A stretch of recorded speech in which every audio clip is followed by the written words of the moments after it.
Actually, one special guest of mine na sa akin sa totoo lang, very, very meaningful.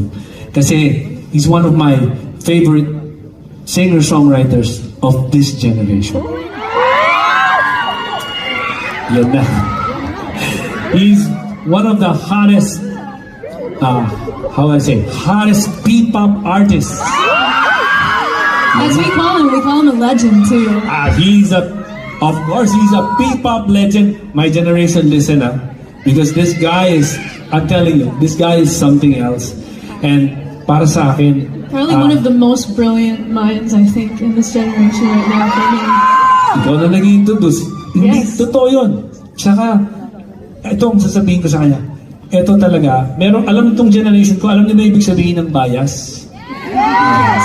Bias. Kasi sa mga 18, ang bias, yun yung pinaka-favorite mo. And for me, he's my bias. I know. And I think a lot of people in the audience know that. Diba alam niyo Yeah. yun, guys? Are you guys excited? I think we can do a little bit better than that. Are you guys excited? Yeah! But Gen X, my guy, because I'm telling you, you're gonna be blown away. Ladies and gentlemen, please welcome from SB19,